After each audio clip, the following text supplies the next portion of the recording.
Hello and welcome back to ZTV. We have a few quick announcements.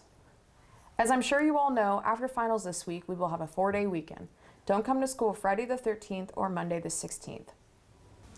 CHS Zebra Baseball Alumni Night is April 14th. The 1983, 93, 2003, and 2013 teams will be attending the event. Prom will be on April 8th.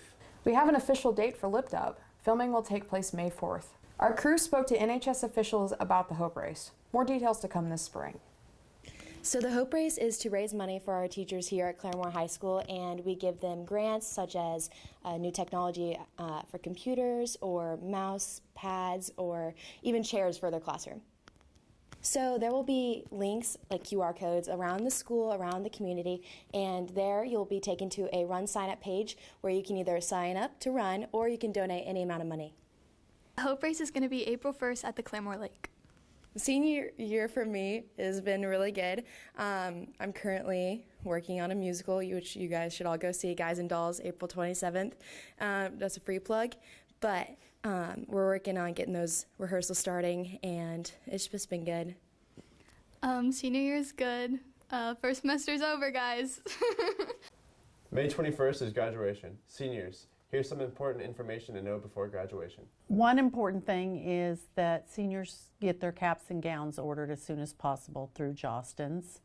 They can do that online or they can call. I have a phone number they can get from me, or it may be in the packet that they already have. The longer you wait to order your cap and gown, the more expensive it gets. So I would encourage seniors to get that done as soon as possible. ZAP is coming up on the 25th of January. Seniors will no longer be meeting with their ZAP advisors, so they'll meet as a class. They'll meet with me. We'll have some speakers. We'll have some senior information to distribute and forms to fill out. So we will be meeting as a group during ZAP times the next 3 times, I believe.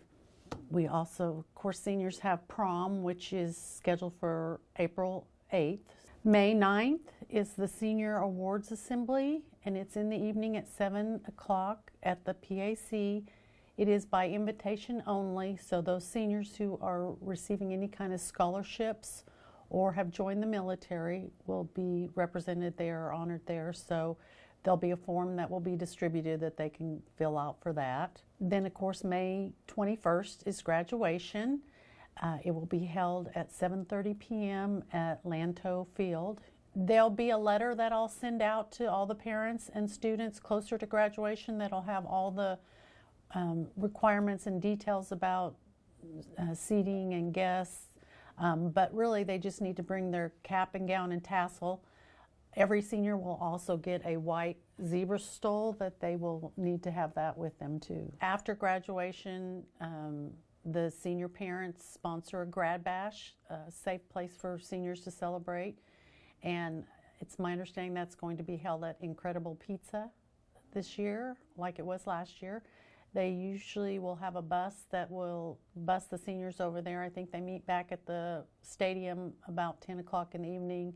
And the grad bash goes till usually about 5 in the morning. Seniors need to make sure that they are have their 28 credits to graduate. They need to have completed all of their core courses. They need their CPR training and their PFL, which is their personal financial literacy. They also need to have worked on and tried to complete as much of their ICAP requirements as they need to. So they're welcome to come see me or Mr. Grisham. We can double check their transcripts and make sure that they're everything they need. Most importantly, if they have failed a class this year or this block, I need to know about that so we can fix their schedule and make sure they have all their requirements. Finally, I spoke to Ms. Forrest about enrollment for our incoming freshmen and returning students. Lend me your ears.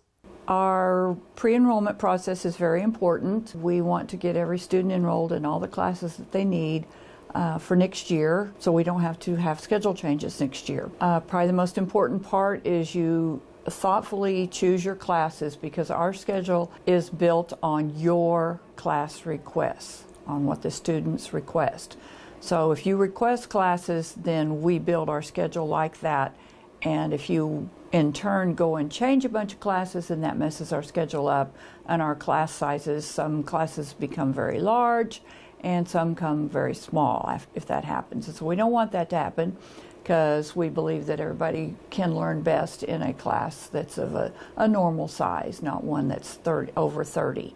So please think carefully about your classes that you're going to take and choose wisely. Okay, we start our enrollment process here in January. The first date is the 25th. We'll go over transcripts and start thinking about what we're going to talk about and get for our classes. The second one is in February. It's February 15th. That's when you will choose your core classes. And then the next one is March 22nd. You will choose your elective classes. The big night of enrollment, where you will come up with your parent and sit down and meet with your ZAP advisor and your parent and you, is on Thursday, March the 30th. So it's a multi-step process, but ends up on March 30th. So the due dates for everything will come out as we go. Big night of ZAP enrollment on March 30th will be held in the cafeteria. So everything will be turned in that night. Like I said before, just don't put just anything down just to have it filled out, because what you put down is probably what you're going to get, and you need to be sure that you can live with it, because like I said before, we build our schedule around what you request, and we may not be able to change it. So be sure that it's something that you really want to take and can live with if you have to take it. That's all for this week. Have a great long weekend, and go Zebras!